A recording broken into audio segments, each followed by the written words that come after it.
Now, you're talking about those evacuations, Corey.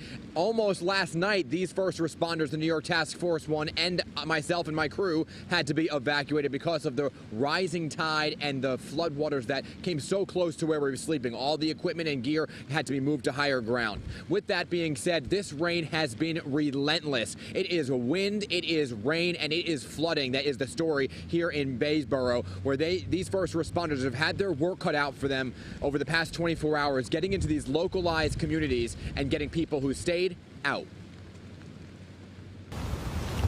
Flooded streets, downed trees, and roofs peeled back like tin cans.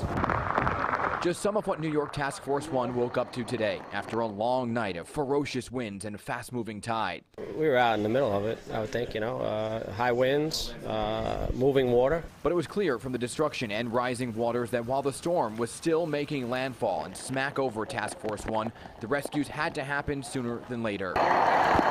And so out they went, into flooded waters by boat, into communities that our cameras couldn't see, coming out with these incredibly powerful images of toddlers and families who were seeking higher ground after thinking they could ride out the storm. I never seen it get this bad, trees falling. I know I probably heard about 8 trees falling, transformer exploding, but I never seen it with the water so high.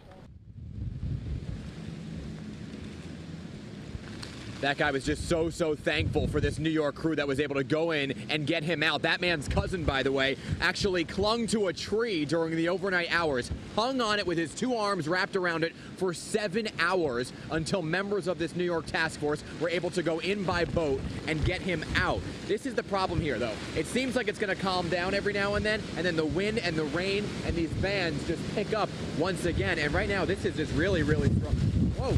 I don't know where this is coming from right now, but this was just out of nowhere, these bands picking up once again. And we should probably send it back to you guys because we probably should go back inside.